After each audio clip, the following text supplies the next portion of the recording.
So we're asking you what you make of the overcrowding that we see in some South African schools, and also asking how you feel it impacts on the education of learners. Join the conversation with our panelists by sending us a WhatsApp on 072-110-5584 or give us a call on 010-594-6010. Let's get into our panel now. We're joined in studio by Basic Education spokesperson Elijah Mhlanga. We also are joined by the South African Democratic Teachers Union's spokesperson, Sisnomusa Kembi. The Congress of South African Students NEC members, Piwe Maname, is in studio with us as well. And virtually, we're joined by education activist Hendrik Makaneta and National Association of School Governing Bodies Secretary General Matakanya. Guys, thank you so much for joining us. This is such a big discussion. And so, Elijah, I really want to start with you, because what we've seen in that piece put together by Zola is really the picture as to what it looks like in Gauteng. And that really is just, I suppose, you know, one example of the teacher to student ratio, and you need to correct, you know, the numbers for me, 1 to 73 in Gauteng. Then the picture becomes, what does it look like in other parts of the country? I think, paint the picture for us first. Well, Naledi, thanks very much for this opportunity. Zola did indicate in her outro that the population is growing. But that population growth is not necessarily by people being born inside the country. You also have people who are coming into the country from different countries in and around the continent and elsewhere. And when they get here, they need space for their children in schools.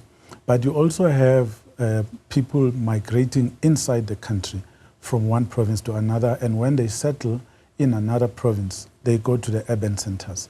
You have a place like Durban, the Umlazi district, for example. You've got a lot of people there from the Eastern Cape. Some come from Lesotho. You also have people in the northern part, far northern part of KZN, people who come from Mozambique and Swaziland as well.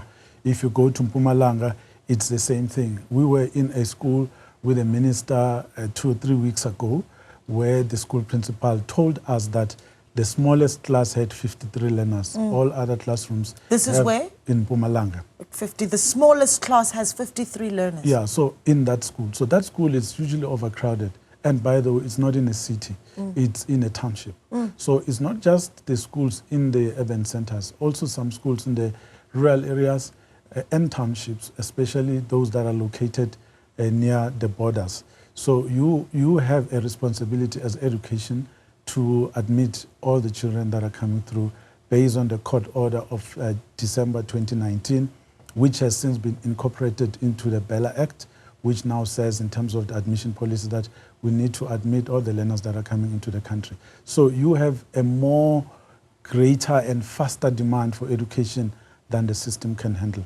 Yeah, that's interesting that you mentioned the BELA Act, because and here's the thing, the legislation in and of itself says no child must be denied in education. And so this is a problem that we see going forward. But I'm going to stay with you a little bit, because what you have not done is give me the ratio. Can you give me what the ratio looks like in some of the worst cases? So in a place like Umlazi district, for instance, where you're saying that there's a concentration of immigration and semigration happening there, what is the worst cases that we've seen? No, you go into some schools, you find over 100 learners inside a classroom, one classroom, where teaching becomes impossible. And that's what we have to deal with. That's why you find the provincial education department having to bring mobile classrooms. Even those mobile classrooms, parents say they don't want them. So what do you do then? Because you have a crisis in your hand, you have a duty to provide for every learner that is there. It's not just the provision of mobile classrooms, it means also that you must get teachers, and you don't have a budget for that too. So the problem just compounds. This is, I mean, how does a teacher work with 100 learners, 73 learners, 90 learners? Where are they sitting in this classroom? How are they moving? It is frustrating indeed for the teachers, because you find that in that space the teacher can hardly move, can hardly reach that learner at the center. You find that in the entire lesson the teacher will have to stand in one place, and no effective learning and teaching can take place in such circumstances. It's not right for proper education to take place. And as a result, we're bleeding teachers. Yes, as a result, we are bleeding teachers because they feel overworked. it affects them emotionally, physically, and psychologically. So at the end of the day, some leave the profession because they cannot take, this, because teaching in overcrowded classroom does affect not only the teacher, also the learners are affected. They get disengaged. So then no effective learning takes place in such circumstances. Spiwe, you're here in studio with us representing COSAS, so speaking for the learners themselves. I mean, what you make of the situation, and certainly what COSAS is doing or saying to the Department of Education around how this is impacting the learners themselves. Well, it's quite, it's an overwhelming situation, particularly in our township schools. We've seen a lot of overcrowding, where some learners don't even have proper tables, proper chairs, where they can sit and learn. And as a result, that's why we see gangsterism in our schools. That's why we see a lot of social ills taking place in our schools because of this overcrowding.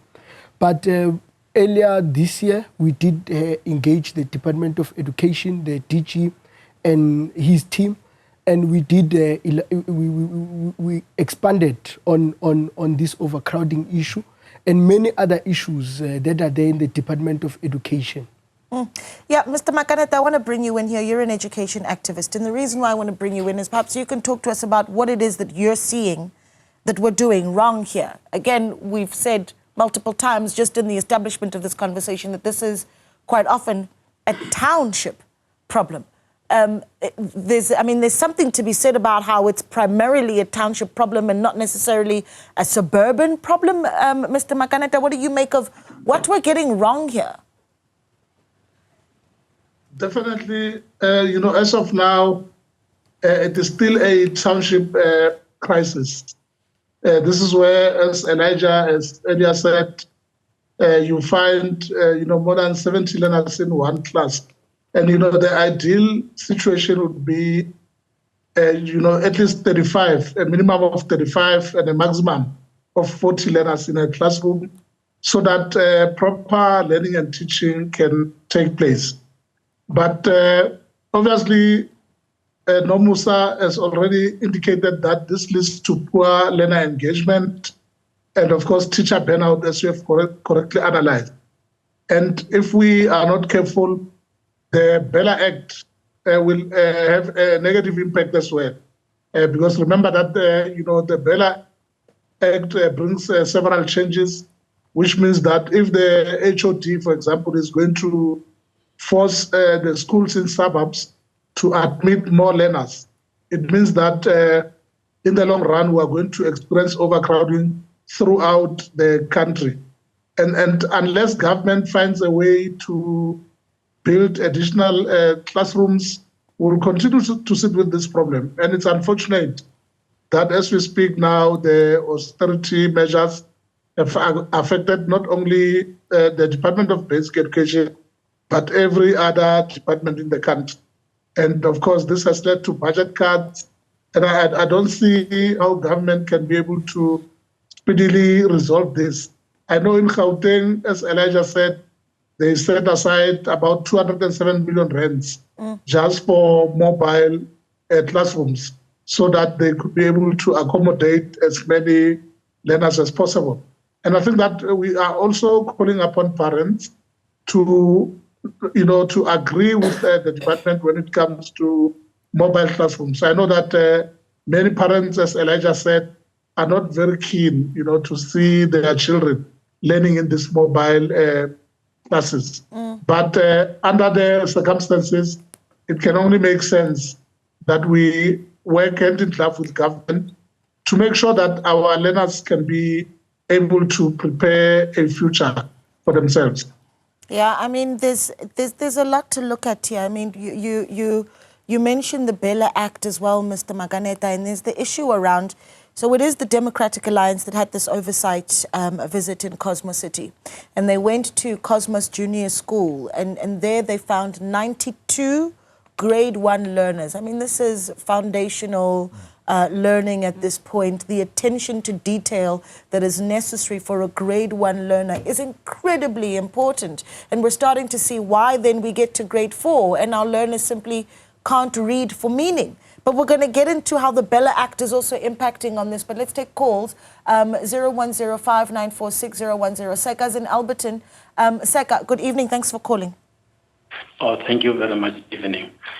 I've got a few three questions that I want to direct to spokesperson for basic education. Sure. When he speaks of to the issue of overcrowding, when he speaks of that we've got people coming from neighboring countries into South Africa, so that is why we have this current situation of overcrowding at schools. So I just want to find out that did not the government realize when it took over in 1994 that in 30 years to come, this is the situation that we're going to face? Because they were supposed to have built more schools in advance because they knew that they were allowing people from neighboring countries to South Africa. Obviously, you need to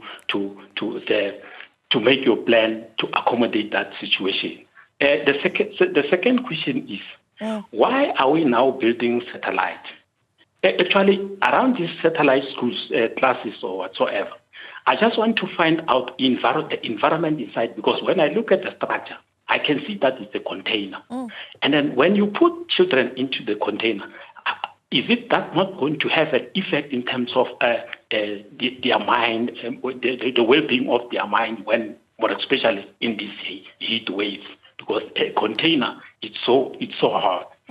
Now, thirdly, the government spoke of equality education. If these two issues I've mentioned, they contribute to a poor education, what quality education were they referring to? Thank you very much. Seka, thank you so much for calling. Let's take another call. Muleboheng is in Soweto. Muleboheng, good evening. Good evening. How are you? I'm well. Thanks for calling. What are your thoughts? Talk to us. My thought, most schools, they don't follow this thing of capacity. Every school has got its own capacity. The moment the capacity is full, then the school should stop taking and refer us to another school. So we did not reach the capacity. And another thing, again, so I think because of this capacity, most principals, they don't even report overcrowding, because they know at the end, the more the learners, the more their salaries. And another thing that is overcrowding there is new informal settlements. If the government can erect structures in each and every new informal settlement, then delivery, it will have this thing of overcrowding in our schools. And that's the new areas. I'm in Proteaglet. And then we've got schools, nice schools, but overcrowding is there. And if they can erect new schools, the more we have new development, I think we need more schools. We just need more schools, and then it will overcome this overcrowding. And I think the issue, Muleboheng, thank you so much for calling. And I think the issue really becomes as well the pace at which we're creating the capacity in building schools. And we'll get into that in a moment. I want to bring in Mr. Matakanya, who is with the National Association of School Governing Bodies. For months, or perhaps even longer, we've been, debating back and forth the BELA Act. And in fact,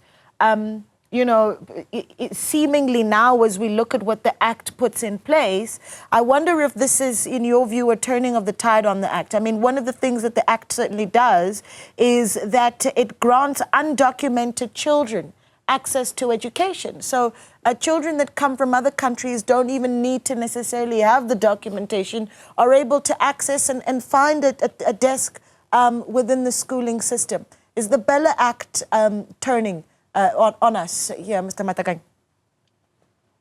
Good evening, Naledi, and all my comrades over there.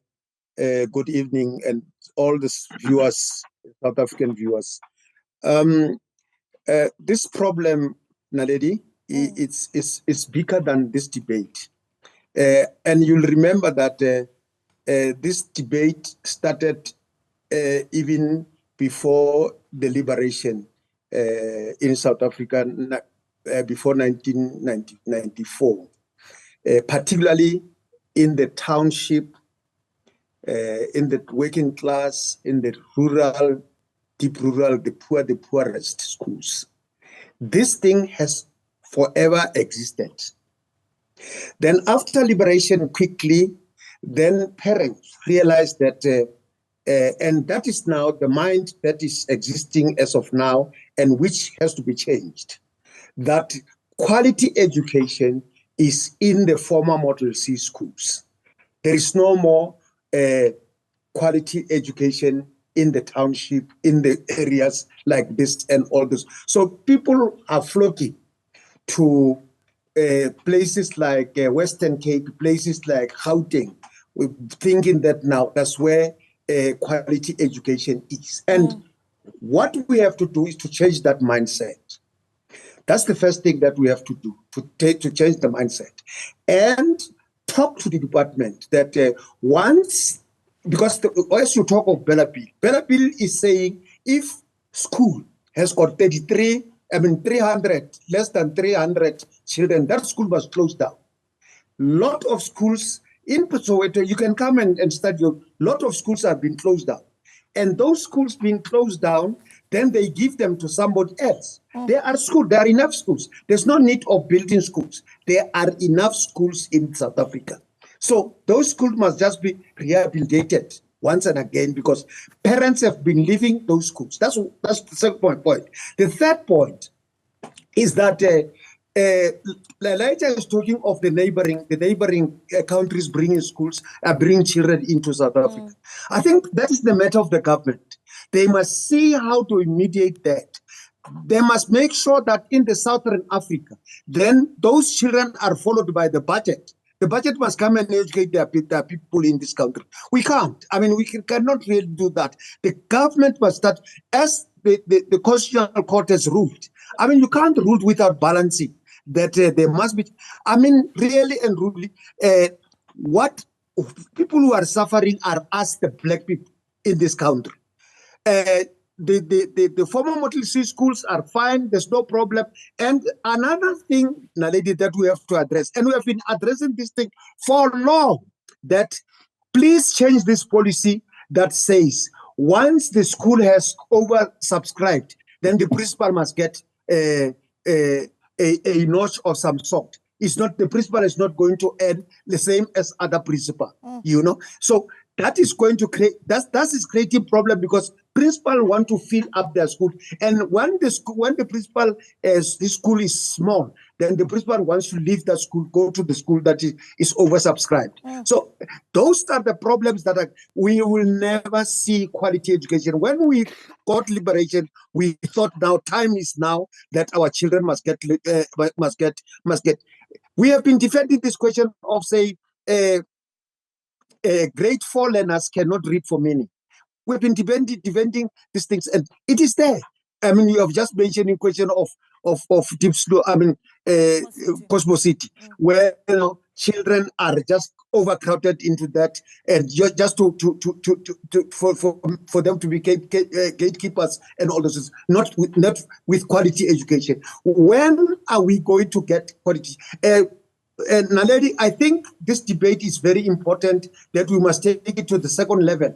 There we have to engage the Council of Educators. I mean, the Council of Ministers. Council of Ministers, yes, we have to start with the Council of Ministers, and then because the minister will be there, so that this matter must go to the government. So government must sit with that now. How do we get quality education? Because our people are dying. Okay, thank you so much, Mr. Matekanya. We're going to take a short break. When we come back, we continue to take calls. And then there's a lot for you to answer here, Mr. Mhlanga, obviously. The rehabilitation of schools, certainly going to be a really big one. And then this issue, perhaps you can talk to us about that, Nomusa. Are we rewarding principals for having fuller schools at the cost of the quality of learning that we give to our teachers? We're going to get into that and a lot more on the other side of this short break. Stay with us. Welcome back. You're still watching Newsfeed PM, the late edition. We continue our conversation with the various stakeholders in the education sector as we talk about overcrowding in our schools, particularly those in our township schools. So Cosmos City, Cosmos Junior in Cosmos City, seeing 92 learners. That's grade 1 learners per classroom. And then I'm just trying to get more data for you so you're able to see it. Then there's the story of Renaissance High School in Musina that told one media house that the school was supposed to have 800 learners, but currently has more than 1,600, so more than double the capacity that it's supposed to hold. What does this do to the quality of our education? Let's take a look at some WhatsApps that have come in, then we're taking them on 072-110-5584.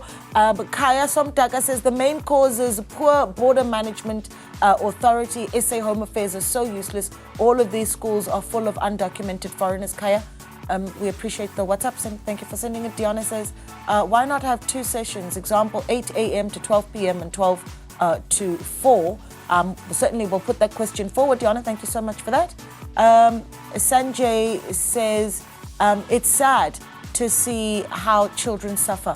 The education minister and the head of schools are the problem. They can't think for crying out loud. SGBs are just for show. If people start buying their positions, hopefully the problem can be solved. Okay, Sanjay. Thanks for that. So let's take a caller now. Buseletso is calling in from Hammanskral. Buseletso, good evening. Evening, ma'am. Yes, thanks for calling. What are your thoughts? My thought is that population growth and South African population have been increasing, leading to a surge in demand for education, but nothing has been done. And then again, we are suffering from this thing that principals earning more due to high enrollment numbers. This has insensitive overcrowding and compromised education quality because of principals will allow to increase the number of learners due to their salary. Okay. This thing is compromising our quality education. Yeah, thank you so much for that, Buseletso. Points that we've also heard previously, but we appreciate the call. Caroline is in Pretoria. Caroline, good evening. You say what? Caroline, good evening. Talk to us. You're live. Hello. Yeah, I'm listening. Yes, you're live. Go ahead. Talk to us. What's your comment? Oh, yes. I said the first one is the salary of principals. And then the second one, we have overcrowding in our city schools with foreign nationals. They are fully packed in our schools, where our South African kids, they don't have even a vacancy to come in. Okay, yeah, Caroline, thank you so much. We need to talk about prioritization, but since Nomos, I'm going to come to you. Is this a problem that we're seeing? A few callers are raising it. That when a school is overcrowded, the likelihood is the principal makes more money. Yes, principals, they do get those with larger numbers of learners. Yes, they do get more salaries. But I would like to shift from that because it creates an impression that it is as if principals are deliberately inflating the number or bringing in learners to schools just because they want to make money. There are instances of principals who have taken government to court to say, you are forcing me to take more than what I can take. It's not that they are doing it just to earn more money. There are principals who have taken government to court to say, I can't cope with the numbers of learners that I have. You know, earlier on this year, when we were getting into the school registration process and really admission process, I think that's the right word, what we did here on this particular show, and I think, Elijah, you might remember this, we had a conversation as well with a body that is very vocal about wanting us to deal better with foreign nationals in the country. And one of the things that they promised to do is that during that admission process, they would stand outside the schools, right, and ensure that it is South African children that are admitted first. I don't know if COSAS looks at that situation and is happy with the prioritization, if at all, of the admission of learners. Well, we are not happy about the overcrowding in schools, particularly because even the foreign nationals are a contributing factor to that overcrowding. And as COSAS, it's a call to the Department of Justice, to our courts, that our courts are playing a role, contradicting the department. We can't prioritize foreign nationals while South African citizens, people who contribute to this tax, people who contribute to the tax of the country, their children are still schoolless by this time. So the Department of Justice has a duty that it must play, that these foreign nationals, their departments must contribute. Because if we are going to say all learners in the country, whether foreign nationals or citizens, must be enrolled, we are simply saying we don't care how they got in the country, we don't care how their parents got in the country. So it's a program that us as COSAS are going to have to say, Mabahambe, we don't want foreign nationals in our schools. We are going to make sure that in our township schools, these learners of those ladies who sell tomatoes and them, who are foreign nationals, we don't want to see them in our schools while we still have children not placed in schools, South African children. I think the issue is also not just that children are not placed. They're placed, for the most part, but placed in classes that are overflowing. Elijah, let's bring you back in here. There's a lot. Gosh, I don't know where you even start. Why are we paying principals more for overcrowded schools? Because it does create the sentiment and the belief that we're encouraging principals to fill their schools. And certainly, is this something that you see in Parkview? No, Naledi, you know, that policy is an old policy that sought to encourage school principals to retain learners in their schools. It no longer applies now. Now we are in a crisis. Let's start here. The Constitution, the preamble of our Constitution says the country belongs to all those who live in it. Section 29 of the Constitution says everyone has a right to basic education. Our admission policy was saying that learners should bring documentation to schools, and schools insisted that the learners that are asking for admission with their parents should prove who they are through a document of some form. But a court judgment at the Bishop High Court in December 2019 scratched all of that. It said all children, whether they have documents or not, should be admitted in school. So since January 2020, we have been doing that, complying with that court judgment. What we've just done in terms of the BELA Act was to incorporate that court ruling into the amendment of the Basic Education Laws Amendment, which is now law as we are implementing it. So there is no way that as a department we can be discriminating in terms of whether you are a South African or not, because that court judgment did not say that. It says that we need to admit children whether they have documents or not. So that's why, among other things, we have the overcrowding that we have. And the other thing about overcrowding in schools is that you have somebody here was talking about informal settlements. It's not just informal settlements, even formal settlements. There are more developments in Cosmo City, Midrand, and other parts of the cities where you see a lot of flats, buildings being done at a much faster rate than you can build a school. All of that is private land, which government has no access to. You have more residential areas coming up than you can build schools. All those people live in and around that Cosmo City Junior School you're talking about. Every one of those parents want their children to go into that school. Now, you're talking about grade 1. Grade 1, that's a high demand grade. Yes. So those children, those parents insist, when we say, in fact, Gauteng MEC, I don't know how else he is going to say this. When he says the schools that you prefer are full, it's not a lie. So when you find a school overcrowded, it is because parents insisted that those children need to go into that school. When we bring mobile classrooms, I heard someone say, why do we bring mobile classroom? Because when you look at this thing, you can see it's a container. In January this year, on the 15th of January, you had 15,000 people who came to our schools in Gauteng asking for admission. We did not know about them. There was no prior notice that there were going to be 15,000 new learners. The province said in December that it had placed everyone, but there were 15,000 new learners who came. The other year, it was 22,000 learners who came from nowhere without prior notice. Yeah, okay. So that means you have to work on an emergency basis to create additional learning space for them. That's what we have to contend with. And to build a school, it takes long. The minister has made a case at the National Treasury with the Minister of Finance where she said, We are suffering budget cuts, yet the demand for education is growing. She raised it in the SONA debate as well. We all saw that. So that's the challenge that we're dealing with. So it's not as simple as saying the government did nothing. Someone said we did nothing. It's not true. We have beautifully built schools that are new in rural areas where we thought there was a demand. They are half empty now because people have moved from rural areas to the urban centers where they live in shacks and they demand spaces for their children in those suburban schools. So all our schools are full, especially in the cities, whether it's Tsanin, whether it's Durban, whether it's Mbombela. Okay, so quickly, Spiwa, because I need to give other voices. This inclusivity that Ntate Elijah is talking about is costing the government many resources, because these learners that even Home Affairs cannot account for, they can't write matric without proper documentation.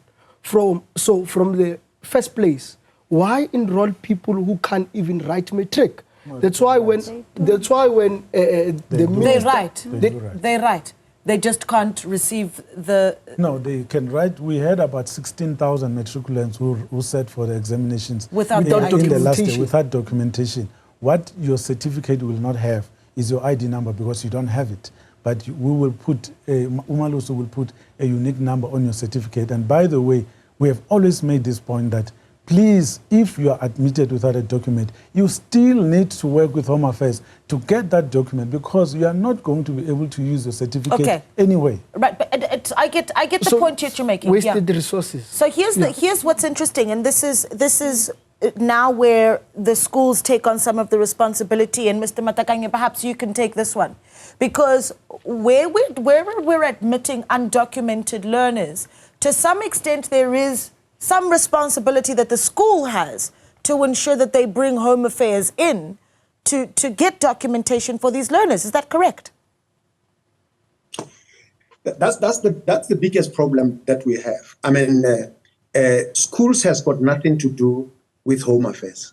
The parents themselves are responsible for that. When you bring your child to school to be admitted, you must bring also documentations.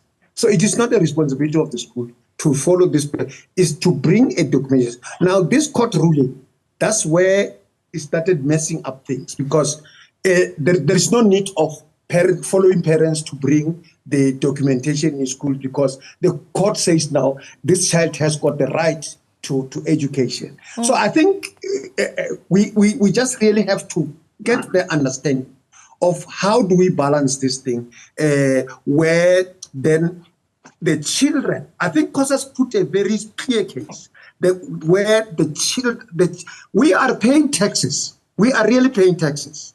Then we are expecting to be treated as such, as the citizens. First, must be treated as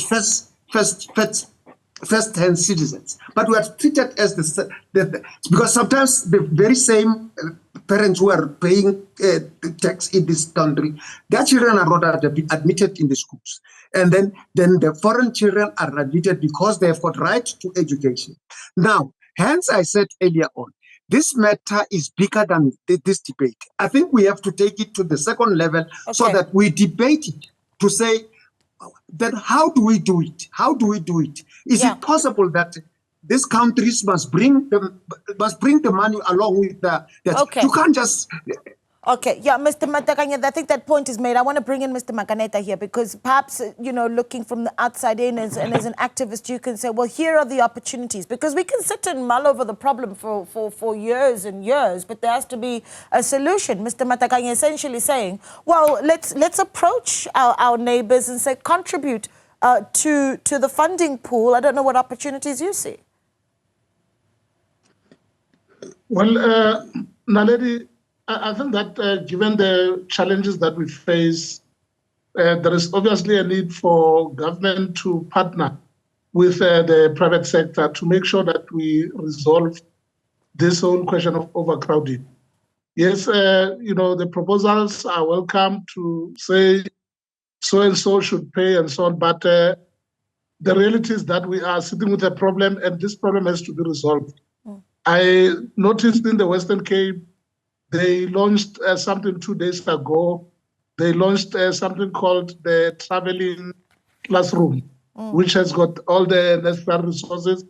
And, it's a big bus which has got, equipment which goes into rural schools to ensure that learners who do not have access to some of the, activities, be it labs and so on, can be taught, in those in that particular traveling classroom. It was launched 2 days ago by the Minister of Agriculture, John Steenhuisen. And I think that if we can have many such partnerships with the private sector, we can certainly go a long way to ensure that we resolve the issue of overcrowding. Yeah. It should happen also in Gauteng. We urge our MECs as well as the minister to ensure that they partner with the private sector. But of course, without doubt, I know what Mataganya has said in terms of those schools that are abandoned, but despite their presence as well, we do need more schools because the population of South Africa is growing exponentially. And of course, in the process, we must hire more teachers because it will not help to have more schools without teachers. So government must really prioritize, the issue of making education a priority, an apex priority, not only on paper, but also in terms of budget allocations. Yeah. Okay. Mr. Makaneta, they're sharing some of the opportunities that he sees for us to deal with the challenge of overcrowding in some of our schools, particularly our township schools in urban areas and other places as well. But we're going to continue getting more opportunities and suggestions on how we resolve the issue on the other side of this short break. Stay with us. Welcome back. We continue our discussion and we're talking about overcrowding in our schools. And it is a heated debate with many people really looking at how some of our legislation allows for even undocumented foreign children to be admitted in the schools because the Constitution says they have the right to education. But what do we do about the overcrowding challenge? Let's see some WhatsApps that have come in there. 072-110-5584 to send us your thoughts. Anonymous says, good evening. Overcrowding is caused by the following: the high number of undocumented parents, which leads to undocumented learners, the issue of principals who want to grow their notch. The more learners you have, the more money in your pocket. Okay, these two issues coming up a lot tonight. Anonymous saying, all the government schools are overcrowded. When you try to transfer your child to another one, the admin staff can be very disrespectful. They'll ask you why you're moving your child around, even if this one is overcrowded. The teachers bahamba na bahambayo. Okay. Anonymous Jacqueline says, I'm saddened by this overcrowding in classes. The ratio of 1 teacher to 45 learners. Please help, especially in Joburg South. Foreigners overcrowding and not paying fees. That is so sad. Not being xenophobic, but a worried citizen. Jacqueline, thank you so much for sending in that message. And then we've got a caller. David is calling in from Lusikisiki. David, good evening. Your thoughts? Good evening. Good evening. Yes. Yeah, look, you see, when you have a leadership that does not have a foresight for the country, then the country is in trouble. Because I fail to understand as to why our systems are not linked. Why is Home Affairs system not linked to education? So that even if the parent is going to come with the documentation of the child, they are able to verify it on the spot. And you see, if our leadership was proactive, they would be able to know as to how many children are born this year, how many new learners are we looking at in the next 5-6 years, how many children will be starting school at that time, and how many teachers should we be having at that time. But because our leadership really does not care, they are more interested in looting and ensuring that the country goes down the drain. They are not really concerned about it. Because even the borders, even the foreigners that they are talking about, who's actually supposed to be controlling that? It is our government that is actually supposed to be controlling that. But because they are failing us and they are more interested in self more than the country, that is why we would have such results at the end of the day. Yeah, thank you so much for calling in, David. We appreciate it. Ibrahim is in Durban. Ibrahim, good evening. Hello, good evening. Yes, thanks for calling. What are your thoughts? Regarding the resolving of the situation, Hello, dear. Can you Yeah, hear me? I'm listening to you, Ibrahim. Go ahead. Okay. I heard earlier on that school that had 800 was accommodating 1,600. Am I correct? Yes, yes, that's correct. This is Renaissance in Musina. Okay. So I heard earlier on that you said that some of the parents are paying 4,500 rand per child to get the child in, which is, if you take 800 students at 4,500, it's 3.6 million rand, dear, in corruption. So maybe it's the syndicates that the government and the authorities need to look into and to resolve the problem. In Durban Central, a lot of buildings were laying empty. So the owners of those buildings made deals with the government and they resolved the students' accommodation. All students ended up with accommodation. Why can't they do the same thing for the children? I heard about the overcrowding, children coming from other countries, but our population, the local population, has also gone 5-6 million. We're going to have that problem in the future. So the government should look into the same thing they did for the students' accommodation, do it for our children as well. Okay. Thank you so much, ma'am. Thank you so much for calling in, Ibrahim. We really appreciate the input, and we're going to need to move towards finding resolutions here. We've gotten suggestions by Mr. Matakanyi, for instance, saying speak to our neighboring countries, let them contribute towards the pool, and some suggestions as well from Mr. Makaneta on what needs to be done. Kosas, what is the solution you put on the table? No documentation, no enrollment in our schools. Two, we do support the homeschooling system. Let us see more homeschools that will align with the curriculum of the Department of Education. Yes, says Nomoza, how do we keep our teachers? We're losing them. I'd be intimidated walking into a classroom of 93 learners. Yes. We need government. Government says education is an apex priority. We want to see that in reality. We want to see more funding for education. We want to see more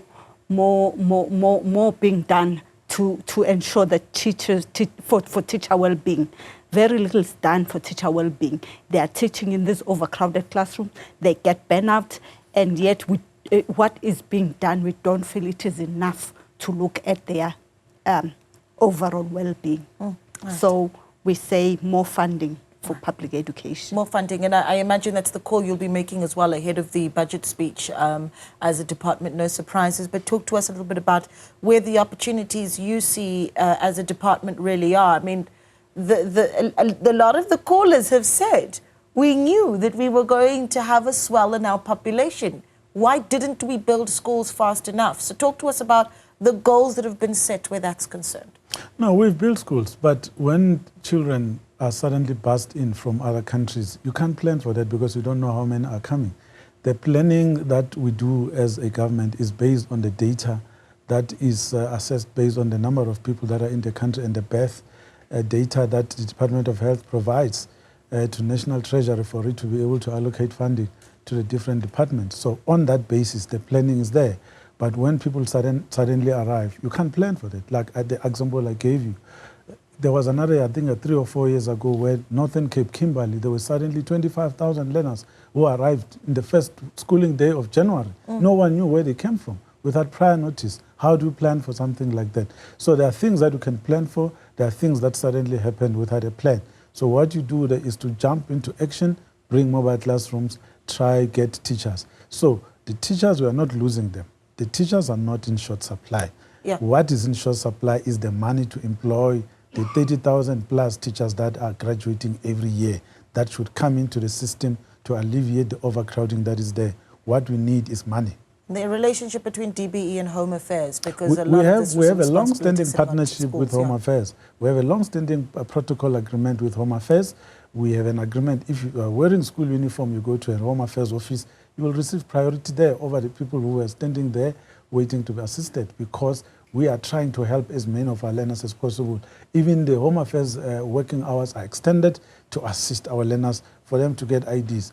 Most of the times that happens towards examinations because we want them to have their IDs. So we have that cooperative agreement, but it's not the only solution to the challenges we're facing. Right. We could talk for a very long time because this is an ongoing issue, but we appreciate the inputs of all of our guests this evening. Thanks so much to Spiwe Maname, who is COSAS NEC member. Thank you to Matakanya, who is with the National Association of School Governing Bodies. Hendrik Makaneta, who is an education activist, joining us via video link, and in studio with us as well, Nomusa Tembi of SATU, of course, spokesperson, and Elijah Mhlanga, spokesperson for the Department of Basic Education. Still to come, we speak to Tshwane Mayor, Dr. Nasipi Moya, about her 100 days in office. So that conversation coming up after this break.